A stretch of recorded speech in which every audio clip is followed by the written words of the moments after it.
कंकड़ों से बचने के लिए हम पदवेश पहनते हैं, भिन्न प्रकार के जूते पहनते हैं और अच्छे जूते पहनकर कांटों के मार्ग पर चलना सरल हो जाता है। परंतु जब ये कांटे हमारे जूतों में होते हैं तो सरल मार्ग पर चलना भी कठिन हो जाता है। ठीक इसी प्रकार ये कंकड़, ये कांटे हमारे मन में होते हैं।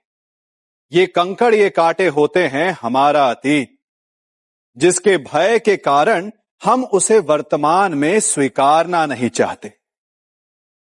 कदाचित इसीलिए हमारे अतीत को भूत कहा गया है, क्योंकि एक भूत की भांति हमारा अतीत हमारा पीछा नहीं छोड़ता। इसलिए अपने अतीत के भयावह घटनाओं से भागे नहीं, उसे स्वीकारें। विश्वास कीजिए, आपका जीवन सरल हो जाएगा। कभी किसी पक्षी को घोंसले की नींव बनाते देखा है? अथक परिश्रम करके तिनका तिनका बिटोर कर वो पक्षी अपना घोंसला बनाता है, अपनी संतान के लिए एक सुरक्षित घर बनाता है। और फिर कहीं से तीव्र आंधी आती है, भारी वर्षा होती है और उसका घोंसला तिनका तिनका करके बिखर जाता है। फिर वो पक्षी क्या करता है? वो रोता नहीं, ना ही विलाप करता है। वो बिना विलंब करे फिर से अपना घोंसला बनाना प्रारंभ कर देता है और सफलता पाता है। फिर हम क्यों छोटी छोटी असफलता से भयभीत होकर परिश्रम करना छोड़ देते हैं? एक बात सदा स्मरण रखिएगा, हर वृक्ष कुल्हाड़ी की एक मार से नीचे नहीं गिरता, हर चट्टान घन के एक प्रहार से नहीं टूटती। सफलता पाने के लिए अनावरत परिश्रम करना ही मात्र एक मार्ग है। हमारा सबसे बड़ा शत्रु कौन है? आप में से कुछ कहेंगे कि जो हमारा विनाश चाहे, तो कुछ कहेंगे कि जो पीठ पीछे प्रहार करे। आप में से कुछ ये भी मानते हैं कि जो हमारे परिवार की शांति को भंग करे वो हमारा शत्रु है, और कुछ ये भी मानते हैं कि जो हमारे सामाजिक सम्मान को समाप्त कर दे वो हमारा सबसे बड़ा शत्रु है ना। परंतु सत्य इन सब से भिन्न है। हमारा सबसे बड़ा शत्रु हमारे सबसे निकट रहता है, या कहें हमारे भीतर रहता है। कौन है ये शत्रु?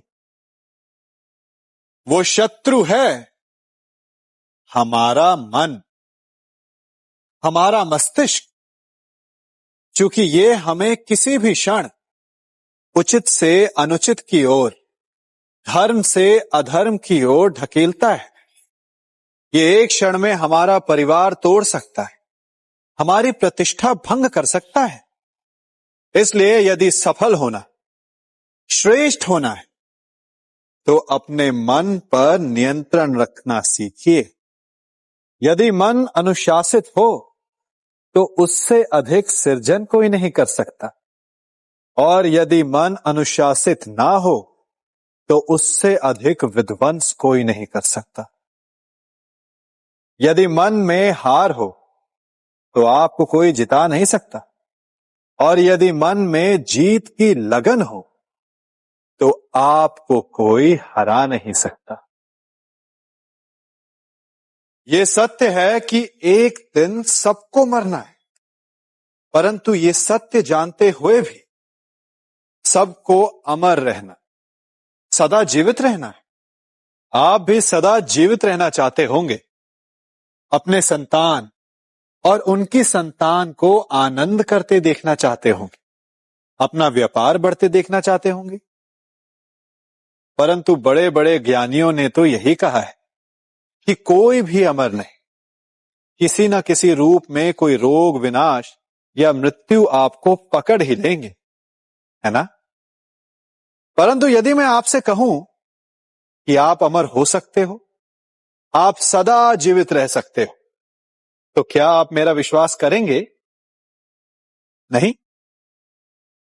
जानते हैं ये दिया क्या कर रहा है? ये दिया अमर हो रहा है, अपनी लौ से अनेक दिए जलाएगा।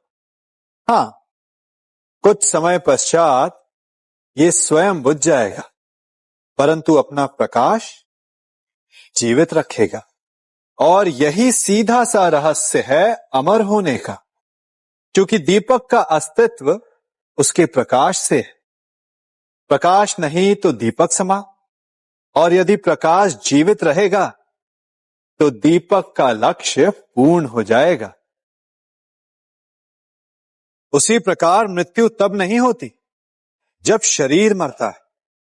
मृत्यु तब होती है जब हमारी सोच, हमारी विचारधारा, हमारा ज्ञान, हमारा सम्मान मर जाता है। इसीलिए अपने ज्ञान, सोच और प्रेम को बांटे, ठीक इस दीपक की भांति, जिससे कई दीपक जलें और वो कुछ और दीपक जलाएं, और आप सदा सदा के लिए अमर हो जाएं।